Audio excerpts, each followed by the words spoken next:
Good afternoon from the foothills of the Eryri National Park in Wales. This is a bit of an impromptu video. I hadn't planned on making a video today, but the weather's so nice I thought I'd go for a walk, and I want to show you an old cemetery. You see the higher peaks in the distance there.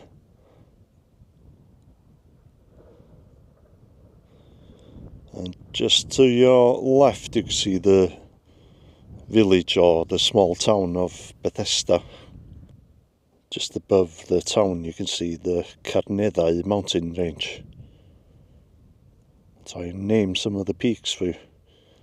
This would be Carnedd Llywelyn, named after Llywelyn the Great, and that's the second highest peak in Wales. Just in front of it, this peak is called Eryri, and to the right, Carnedd David. He was a former Prince of Wales. Just further along, this peak here, this mountain, is called Eryri Fawr. That would translate to Big Eryri. And it's named after a giant called Eryri. Looks like there's been a fire here.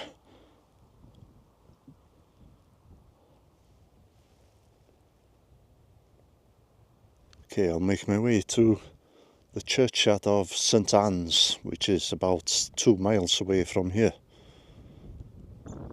I saw somebody post a photograph of one of the headstones on Facebook a couple of years ago, and it must be one of the most heartbreaking headstones you'll ever read. It's not a well-known grave or anything, it's just that this person noticed the grave and took a photograph of it.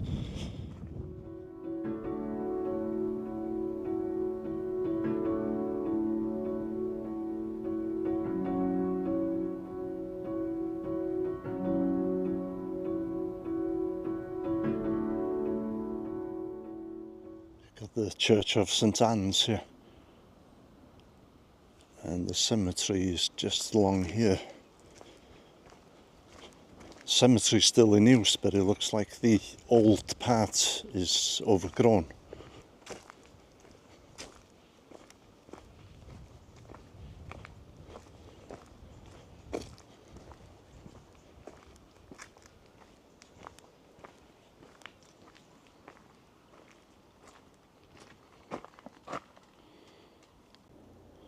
Most of the graves are going to contain multiple family members, so I won't read out the whole headstone on every one of them.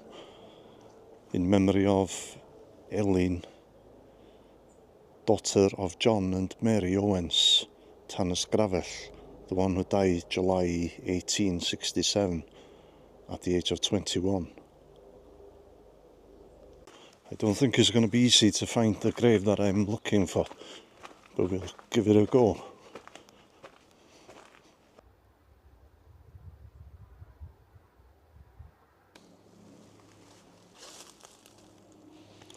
John Pritchard Bulchafford in this parish, who died June 29th, 1886, at 38 years old. Also his son William John, who died July 24th, 1896.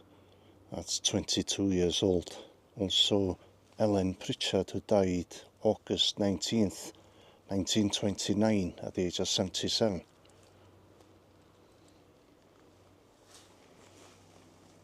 These slate headstones haven't travelled very far, as the quarry which they came from is just in front of us. You can actually see some slate waste piled up there. And this would be the Penrhyn quarry. In the 1800s it would have been the largest slate quarry in the world. And many of the men who are buried here would have worked in the quarry, probably the majority of them.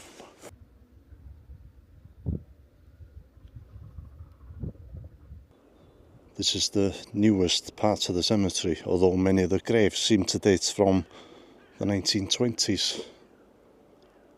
Look at that amazing view.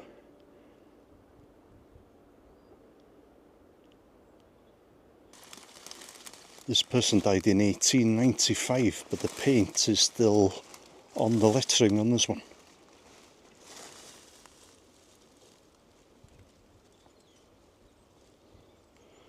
In sacred memory of Anne, dear bride of Richard Roberts, the one who died October 16th, 1895, at 55 years old. Okay, I've located the grave that I was looking for. The sun's in an unfortunate spot at the moment, so I'll try and get a good picture for you. In memory of the dear children of John and Catherine Jones, Ffynnon Bach. It's the name of the house that would translate to Little Well. And we've got Elizabeth, who was buried 12th of May 1850, and she was 7 months old. And then her sister was also called Elizabeth, and she died January 18th, 1861, at the age of 6 months.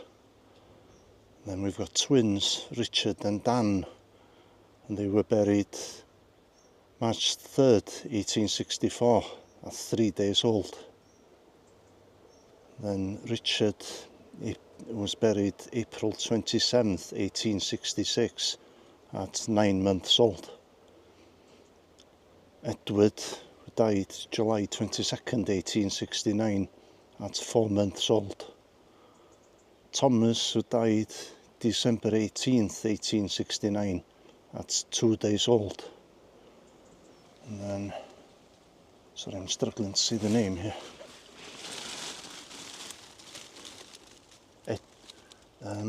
Edu Henry, November 10th, 1872, at 12 months. And finally, Mary Jane was buried March 3rd, 1880, at 3 years old.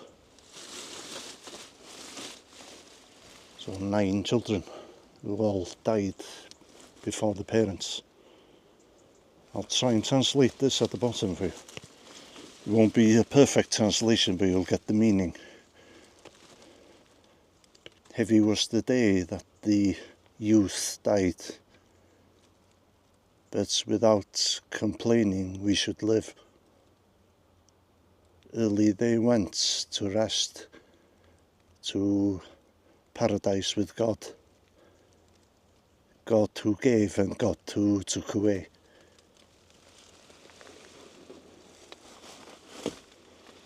And the parents are buried right next to them. The headstones are closer together than you'd usually find. In sacred memory of Catherine, dear bride of John Jones, Ffynnon Bach, the one who died March 24th, 1892, at 54 years old. Also her husband John, the one who died February 12th, 1908, at the age of 71. I don't know for sure if they had any more children, but it's probably unlikely, or they would have been buried here also.